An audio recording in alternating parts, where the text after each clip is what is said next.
Pessoal, boa tarde. Vamos começar a aula da semana agora.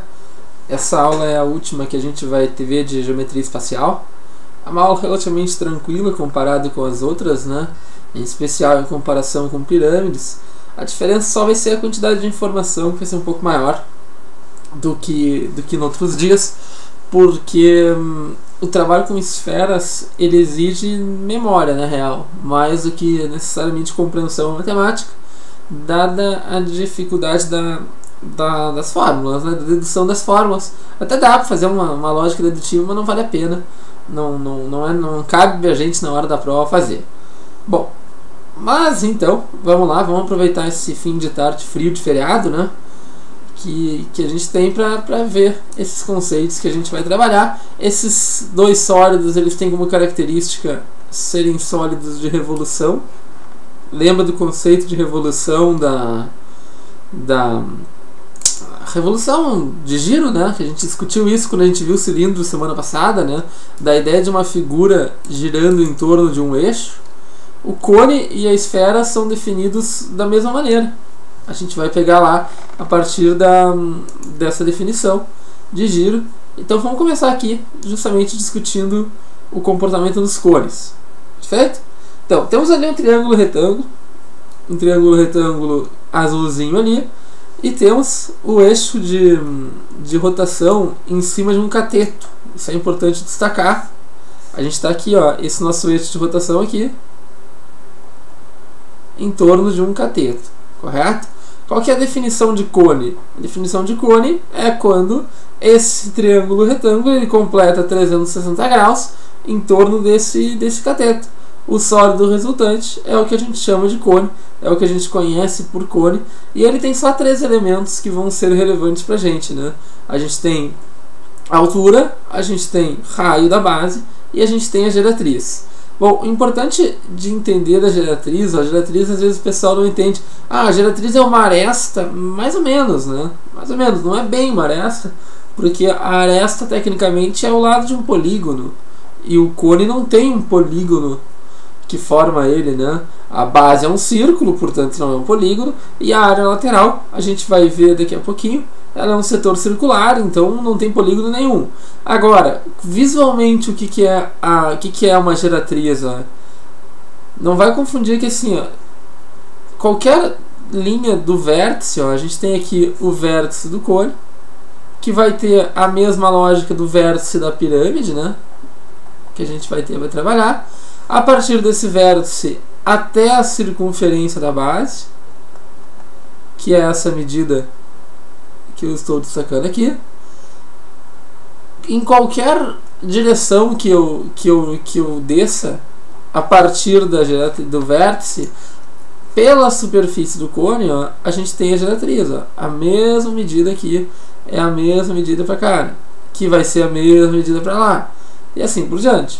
Seria o equivalente a uma aresta lateral, né? É o que na pirâmide a gente chama de aresta lateral. No cone a gente chama de geratriz, porque não é necessariamente uma aresta, é uma distância de um vértice à circunferência. Importante é só ter claro o conceito da revolução, né? Do giro do cone do giro daquele triângulo gerando o cone em questão, certo? O que a gente vai ter de relação aqui, de fórmula para tratar? A fórmula mais difícil que a gente tem na aula de hoje é a ideia da área lateral do cone. Feito? Tu vai fazer uma associação de memória para que tu não te complique com aqueles chapezinhos de aniversário de criança. Tenta imaginar lá como é que isso funciona. Acho que eu tenho um aqui perdido, só um pouquinho. Agora que eu lembrei.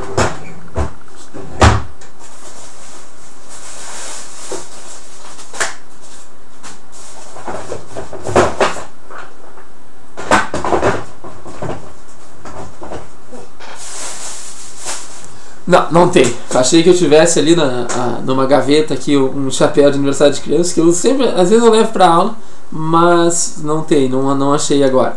Então, imagina o chapéu de aniversário de criança desmontado. É um setor circular. Como esse cone de chapéu de aniversário é um tipo de cone específico, ele é um setor bem particular, mas não nos interessa agora aquele em especial. Vamos dar uma olhada para essa região aqui, ó. Essa região correspondente à área lateral do cone,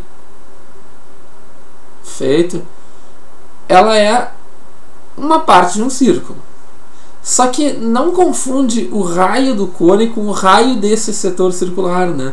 Com essa região aqui que vai servir como área lateral. O raio desse setor circular é a geratriz. Feito?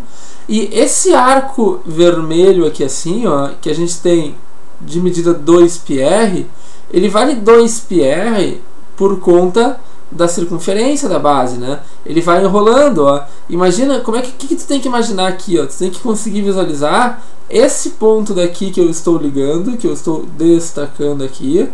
Eu posso imaginar ele ligando, fazendo a volta por aqui, ó, fazendo a volta, enrolando essa região aqui, até voltar nesse ponto aqui.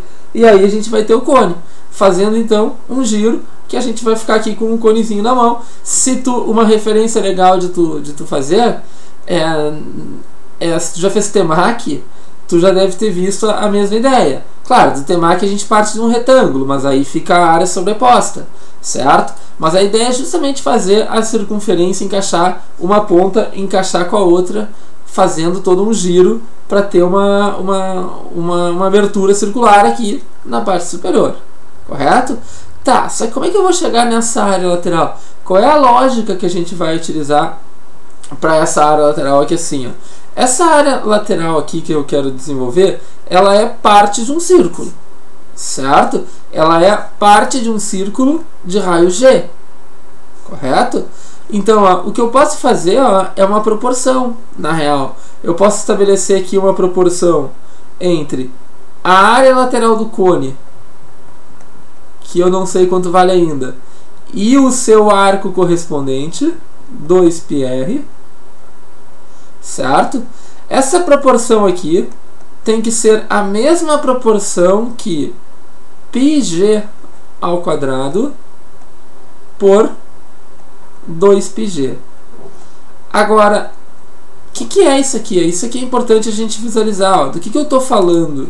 Eu estou falando do seguinte, ó, essa fração aqui, ó, ela corresponde a esse círculo todo, ó. São as medidas máximas desse círculo que contém a área lateral do cone. Feito? Então, ó, πg ao quadrado é a área dele, porque o raio dele é g, e 2πg é a circunferência toda, porque o raio é g. Feito? Agora, ó, a proporção que a gente tem, ó, é com a fatia, a área da fatia e o arco da borda, correto? Bom, o que a gente pode simplificar aqui, ó? Eu tenho o mesmo 2π dividindo dos dois lados e tenho a mesma geratriz multiplicando e dividindo. Se eu passar esse r aqui, se eu multiplicar essa fração aqui por r, eu vou chegar na conta que a área lateral do cone, ela vale π vezes r vezes g. Certo? Só que vamos fazer uma reflexão aqui a respeito dessa fórmula. Essa dedução aqui, ela é simples, mas ela não é algo assim que eu imagine que qualquer aluno consiga fazer, especialmente em situação de prova, certo? A execução ela é simples, mas a lógica, tu pegar o parâmetro, visualizar, fazer essas relações todas, ela não me parece óbvio. Então, não é má ideia tu decorar essa fórmula, correto? Então, ó, deixa lá nas tuas anotações πRG, uma fórmula que a gente vai ter que saber, correto? Não é muita coisa, né? Não é muita coisa, até porque a gente já trabalhou bastante sólidos diferentes, né? E essa é a primeira fórmula que eu estou te dizendo, olha, cara, vai por mim, decora que fica mais fácil de fazer as contas, correto? Bom, a outra fórmula que a gente tem para trabalhar com cone é a ideia do volume.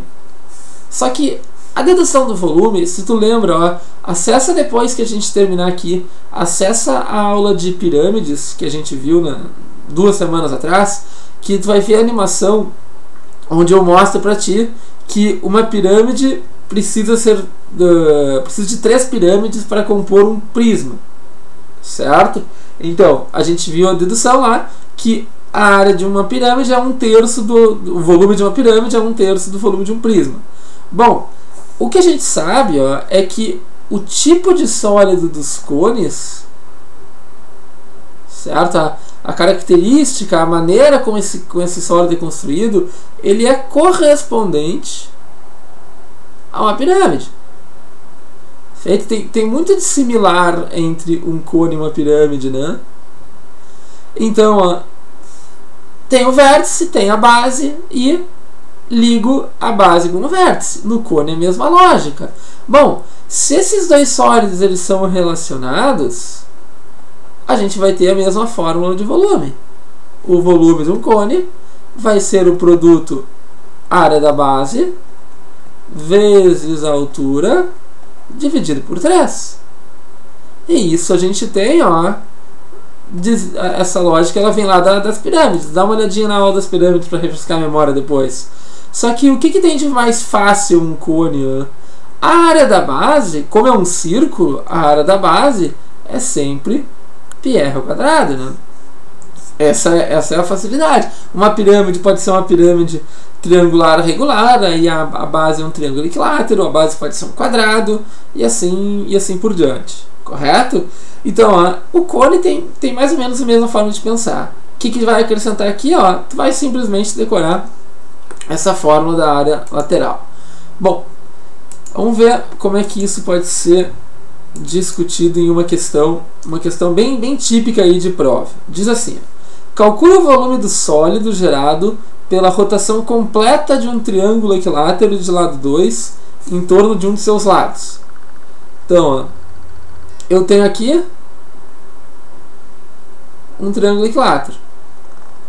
Feito? Tá aqui assim. Bonitinho, né? Lado 2. Ele vai girar em torno de um de seus lados, correto? Tanto faz o lado que a gente vai escolher como eixo de rotação. Vou pegar esse lado aqui que está inclinado, poderia pegar qualquer outro para pegar. Então, ó, ele vai girar aqui, ó, em torno desse lado aqui, ó. Esse é o nosso eixo de rotação. Quando eu falo gira a figura tal em torno do lado tal, tem gente que já consegue imaginar a figura de cara, assim. Tem gente que, beleza, imaginou. Tem gente que tem um pouco mais de dificuldade.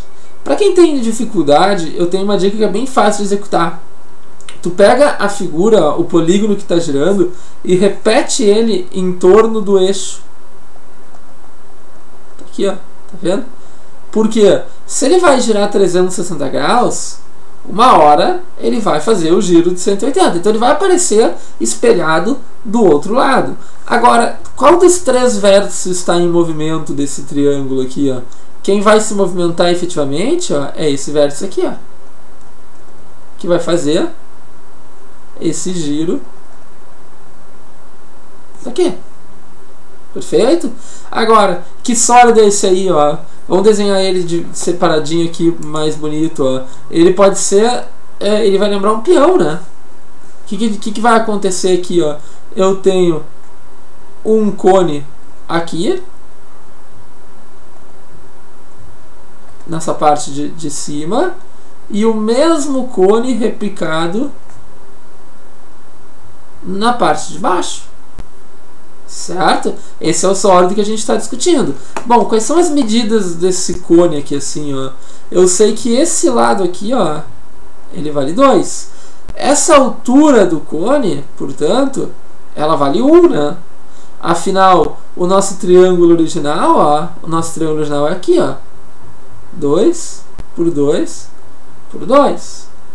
Bom, o que está faltando a gente calcular é o raio. Só que, convenhamos, né? Para quem já sabe trabalhar com prismas, com cilindros, com pirâmides, calcular esse raio aqui é tarefa simples, né? Nada que o teorema de Pitágoras não nos diga. Então, ó, o raio ao quadrado, mais 1 ao quadrado é igual a 2 ao quadrado. E aí a gente vai ter o raio. 4 menos 1, 3. Portanto, esse raio aqui, o valor dele é a raiz de 3. Qual é que vai ser o volume do sólido gerado? Vai ser então 2 vezes, porque são 2 sólidos, a área da base vezes a altura dividido por 3. Portanto, 2 vezes π raiz de 3 ao quadrado. A altura é 1 sobre 3. Faz essas contas todas aí, vai simplificando algumas coisas e tu vai chegar que o volume aqui ele vale 2π. Feito? Fácil, né? Tranquilo, desde que tu consiga enxergar quem é o sólido que a gente está considerando, né? Se a gente conseguiu imaginar ali dois cones um sobre o outro, fica bem fácil de executar, correto? Vamos fazer mais um exercício de cones aí para tu ver como isso é barbadinha de manipular. Tá. Aqui. Calcule a medida da geratriz de um cone equilátero de volume 72π raiz de 3. O que é um cone equilátero? Um cone equilátero, tem no teu material de aula, é um tipo de cone bem particular. É um tipo de cone que, se tu olha para ele aqui assim, ó, tá aqui ele desenhadinho, tá? Se tu olha para ele, esse triângulo aqui que forma o cone, ó, que a gente consegue visualizar aqui assim, ó, esse triângulo que a gente daqui a pouco vai ver como é que ele chama, ele tem até um nome para isso. Esse triângulo aqui, ele é triângulo equilátero. Isso é característica do cone equilátero, certo?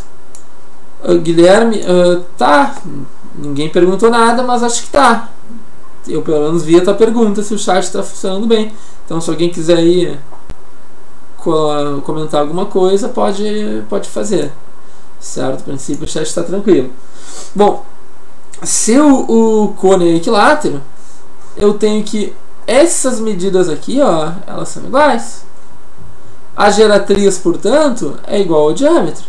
Essa é a definição de cone equilátero, correto? Bom, é bem fácil associar, né? Associa o equilátero, o triângulo equilátero, não tem como tu errar. Tá, só que qual que é o inconveniente aqui assim, ó? O inconveniente é que a gente não sabe nem o raio, nem a altura. Só que, para calcular o raio e a altura, para relacionar esses dois, ó, é tranquilo, ó. A altura está aqui. Vamos dar uma olhada para esse triângulo que eu estou destacando de preto. Tá, ele está aqui assim. Pra lá. O que a gente sabe desse triângulo preto? Altura, diâmetro como hipotenusa e raio aqui. A maioria das pessoas faria isso via Pitágoras, né? Como eu quero te mostrar coisas novas hoje, eu vou te mostrar como é que é a solução mais fácil, que é a partir da trigonometria. Esse ângulo aqui, ele vale 60 graus. Então, eu posso afirmar que a tangente de 60 graus, ela vale H sobre R, oposto por adjacente. Aí a gente sabe que raiz de 3 é igual a H sobre R. E a gente vai ter como altura raio raiz de 3. Feito? Então, ó, só não confunde, ó, essa fórmula aqui, ela só vale para triângulo equilátero, para cone equilátero, né? Tu não vai ficar memorizando ela ou algo do gênero, né? Tu só vai simplesmente, se precisar disso, executar essa relação ali. Bom, só que ele está dizendo aqui, ó, ele está mencionando o volume. O volume, a gente sabe que ele é πr ao quadrado vezes a altura dividido por 3. Só que, de acordo com o enunciado, esse volume aqui, ó, ele vale 72π raiz de 3. O que eu posso fazer aqui para já facilitar as contas? Ó? Eu posso simplificar o π, dividindo dos dois lados. Posso multiplicar a equação por 3. E o mais importante é justamente a gente pegar, ó, essa expressão da altura que a gente calculou e substituir. Vai sobrar então aqui pra gente, ó, R ao quadrado vezes R raiz de 3 é igual a 216 raiz de 3. Não esquece que eu peguei esse 3, passei multiplicando. Vai simplificar uma raiz de 3 com outra. Vai sobrar pra gente que o raio ao cubo é 216. E o número que é o cubo da 216 é 6. Qual foi a pergunta? A pergunta foi a geratriz. A geratriz é o dobro do raio, portanto a geratriz vale 12. Correto? Só não vai te atrapalhar com a tua lógica e achar, quer dizer então que a altura é sempre raio raiz de 3. Não, não. Só quando for um cone equilátero. Correto? Que um cone equilátero tem aquele triângulo equilátero, que nem a gente já comentou passado ali. Mas tu vê, né? Para quem conseguiu dar conta de pirâmides e de cilindros e de prismas, cone não é exatamente um desafio. Vamos lá. A última informação que a gente tem aqui relativa a cone é com relação aos cortes. Então, se tu for fazer alguma faculdade que tenha alguma cadeira de exatas, mais especificamente cálculo 1, tu vai aprender quais são as seções cônicas. Quais são as seções cônicas? Essas seções cônicas aí, elas foram descobertas por Arquimedes há uns 2000 e tantos anos. O que ele descobriu? Descobriu qual que é o resultado de tu cortar dois cones. Quais são as intersecções que a gente obtém? A gente no ensino médio estuda duas dessas seções cônicas. A seção meridiana e a seção transversal. A seção meridiana é quando tu corta um cone na vertical por um diâmetro, que nem está aparecendo ali naquele primeiro desenho. Tá vendo? Eu passei um corte, passei um plano contendo por cima de um dos diâmetros e pelo vértice. Enxergou ali? Está naquele desenho? Bom, a área de intersecção entre o plano e o cone vai ser esse diâmetro aqui, porque o corte passou por cima dele, e vai até o vértice aqui. É esse triângulo daqui. O que a gente sabe de medidas desse triângulo? Esse triângulo tem como lado o diâmetro, 2R. Está aqui ele desenhado com outra perspectiva. A altura dele, a altura dele é a altura do cone. Mas se te perguntarem essa área daqui, como é que tu calcula? É um triângulo, né? Por favor. É um triângulo de base 2R, altura H, e é um triângulo, a gente divide por 2. Isso é a área dessa seção meridiana. Dá para cortar o 2 com o 2? Dá, mas não me interessa a fórmula. Me interessa tu saber que a intersecção ela é um triângulo, correto? Agora, o que vai exigir um pouco mais de lógica é quando a gente corta um cone paralelo à base, né? Que nem a gente fazia com as pirâmides, com as relações, certo? Então, a partir do momento que eu corto um cone paralelo à base, eu vou separar esse cone em dois sólidos, que nem eu destaquei ali no desenho de baixo, tá? Quais são esses dois sólidos? A pontinha de cima, que é um mini cone, e o tronco de baixo. O que é importante destacar é que essas figuras aqui, o mini conezinho e o cone grande, eles são semelhantes, certo? Mas se eles são semelhantes, eles são também proporcionais, certo? E aí a gente já viu como é que isso funciona. A gente já trabalhou lá com pirâmides, que sólidos semelhantes quando cortados, a gente vai ter uma proporção. Eu posso pegar, por exemplo, comparar as alturas com os raios. Mas se eu comparo a altura com o raio, eu estou falando também de mesmas grandezas. Vai acabar sendo normal. Bom, só que eu posso comparar altura com volume.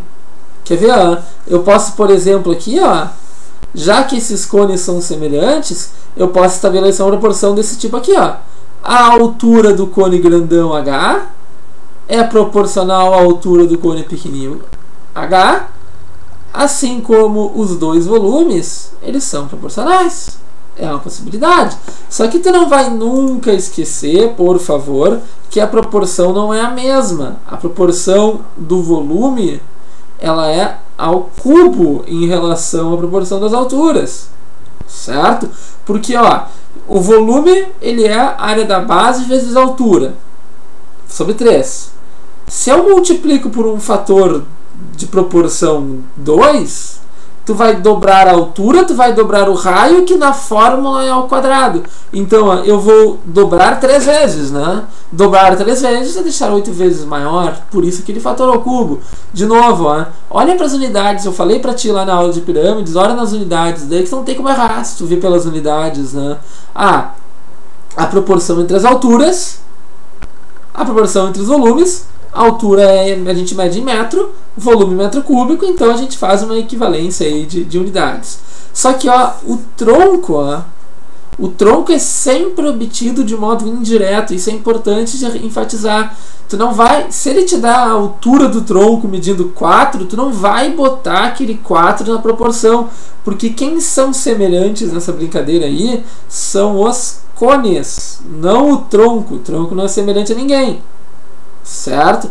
Então, é cone com cone, aí que a gente vai estabelecer a proporção.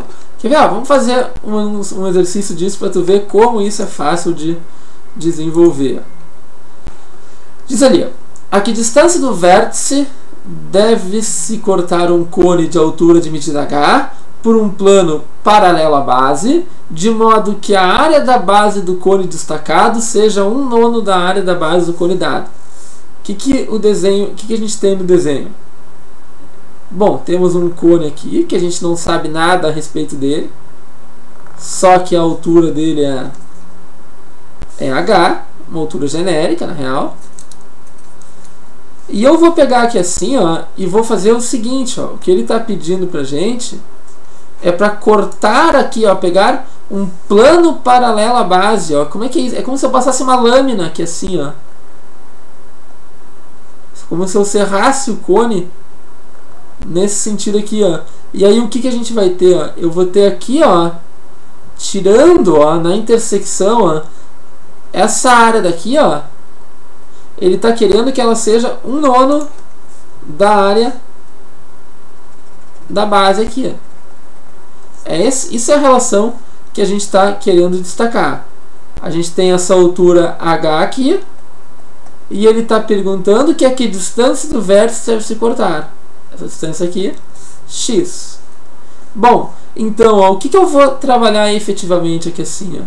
Eu vou estar trabalhando com um cone grandão, que tem altura h, e um cone pequenininho, semelhante ao original, que tem altura x.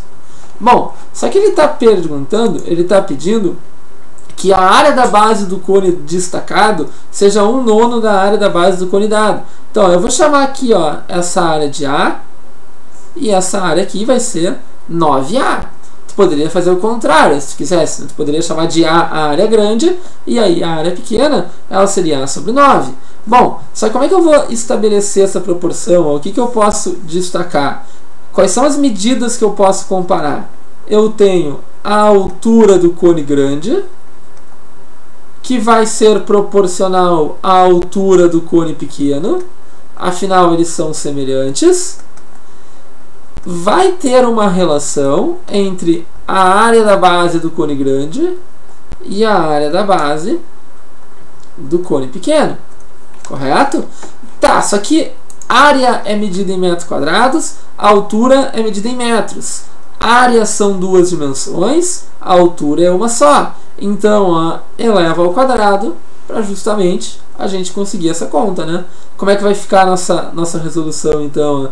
Vai ficar h sobre x ao quadrado é igual a 9a dividido por a. Vai cancelar a proporção entre os a's, e eu posso tirar a raiz dos dois lados nessa equação aqui, né? Vai ficar então h sobre x igual a 3. Feito? Se a ao quadrado dá 9, é porque 100 ao quadrado tem que dar 3. Aí é só uma questão de isolar a incógnita que eu estou querendo, né? Eu posso dizer que a altura é igual a 3x, e aí o nosso x desejado é h sobre 3. Feito? Então aqui é essa jogada aí que a gente tem para estabelecer. Então, o que eu quero pegar, a distância do vértice, a distância tem que ser 1/3 da altura, correto? Tem gente que faz isso de cabeça, certo? Como é que tu faz isso de cabeça? Se está bem claro para ti a ideia do fator de proporção, não tem como tu errar. Tu vai ver assim, ó, o fator de proporção linear é um fator k, o fator de proporção da área é k ao quadrado e um fator de proporção de volumes é k ao cubo. Então, o fator k ao quadrado tem que ser 9, certo? Por quê? Porque uma área é 9 vezes maior que outra. Bom, se o fator k ao quadrado é 9, o fator k é 3. Ou seja, uma altura é 3 vezes maior que outra, que foi exatamente o que a gente chegou na conta ali, né? A altura é 3x. Aí é só questão de responder o que ele está perguntando. Ele quer saber o x. Então, se a altura maior é 3 vezes a menor, isso é o mesmo que a altura menor, 1/3 da maior. Correto? Bom, tem lá no material que eu coloquei no site, meio atrasado, mas coloquei hoje, tu tem 8 exercícios de cones para tu praticar essas relações. O último sólido que a gente tem que estudar, que a gente vai precisar considerar, são as esferas. As esferas são sólidos de revolução também, certo?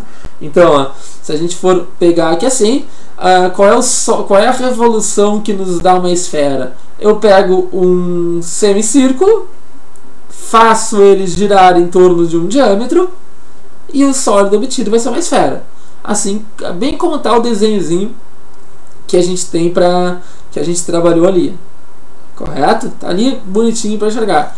Agora, uma esfera, ela é absolutamente regular, né? Ela tem, de qualquer posição que tu deixe ela vai funcionar do mesmo jeito. Ela tem ali raio e só. Não é que nem cones que tem raio, altura, geratriz. Não é que nem prisma que tem raio, lado da base e altura, geralmente. E não é que nem pirâmide que tem 42 medidas diferentes. Certo? Então uma esfera é bem simples nesse sentido aí de quantidade de informação. A gente só usa o raio, certo? Só que o difícil numa esfera são as fórmulas. Que fórmulas a gente vai ter para pegar, inclusive deduzir? O volume de uma esfera é dada por 4/3 de π r ao cubo. Essa é a fórmula para o volume da esfera. A dedução dessa fórmula é uma dedução bem complicada de fazer, é uma ideia muito mirabolante, bem bonita por sinal, mas muito mirabolante, que eu não vou me aventurar a explicar isso via internet, sem estar olhando a pessoa, sem a pessoa fazer cara de que está entendendo, certo? Eu explicando aqui para a tela do computador não vai rolar, certo? Então se tu quiser uma explicação para a fórmula e tal, se tu ficou muito curioso como chega nessa fórmula, tu um dia aí tiver um tempo livre, eu te mostro, te explico aí pessoalmente como é que funciona. A área da esfera é a mesma argumentação, muito difícil de deduzir. Então, essas duas fórmulas aqui, lamento falar nesses termos, mas essas duas fórmulas aqui tu vai ter que botar no teu formulário, tu vai ter que decorar, porque se perguntarem, tu não tem outra saída, a não ser puxar da memória. Claro, um ano anterior aí, faz uns 2 anos, eles deram a fórmula do volume da esfera no enunciado. Não são obrigados a fazer isso. Então, por enquanto, a gente tem que decorar essa informação. Inclusive, pessoal, olha só, no material que eu coloquei na internet, acessa lá www.marcelocoser.com.br, tem bem grande um link lá, aulas EAD, curso EAD, não lembro como é que eu escrevi. Aí tu vai clicar e vai ter o link para os materiais todos que a gente já usou nessas 7 aulas. Nessa 7ª aula tem um formulário de geometria espacial que eu acho ele bem legal, certo? Eu gosto bastante dele, eu acho que ele está curto, ele está bonito e ele está completo, né? Pô, três virtudes importantes para um formulário, né? Sucinto, completo e ainda por cima tá bonito, né?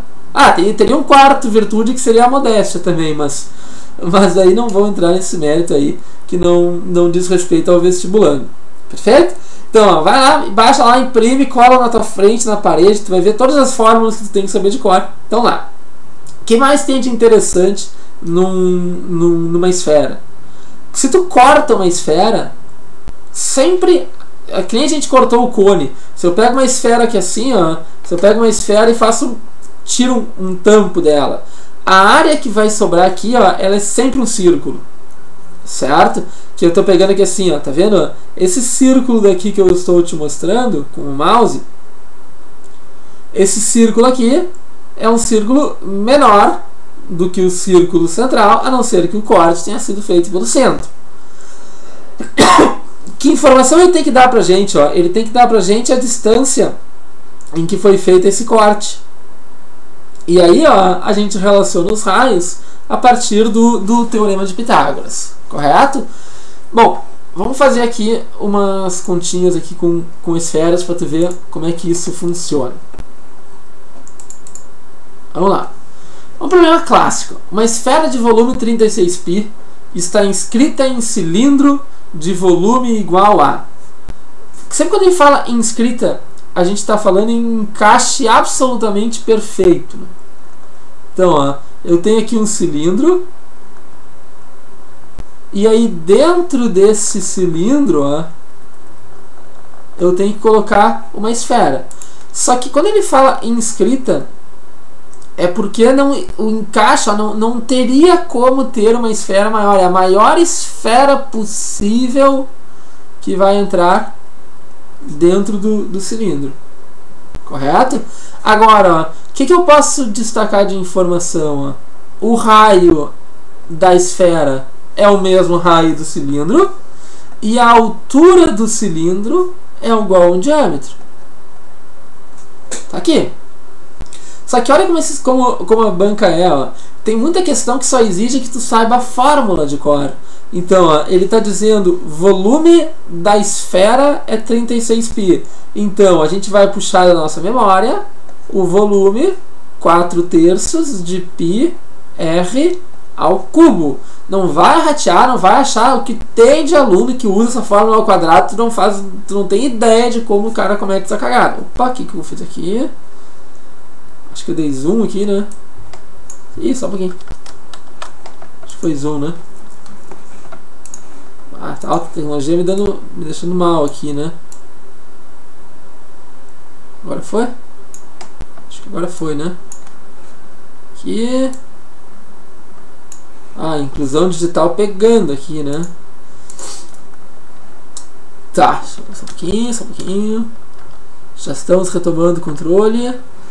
Tá, acho que agora foi. Então, temos aqui, esse é o volume. E esse volume, segundo o enunciado, é 36π. Foi só falar de erro de aluno que eu já fiquei nervoso aqui, né? Então, ó, muita gente pega esse volume, essa fórmula, e aí usa o quadrado. Não faz o menor sentido tu usar o quadrado, pessoal, porque o volume é 3 dimensões. Ah, mas na fórmula do cone é ao quadrado. Sim, mas tu multiplica pela altura depois, né, cara? É o raio ao quadrado multiplicado pela altura. Eu tenho 3 medidas lineares sendo multiplicadas. Na esfera, eu tenho raio, raio, raio. Portanto, eu multiplico o raio pelo raio pelo raio. Por isso que é ao cubo. Tá? Não vai fazer a rateada aí de achar que é ao quadrado.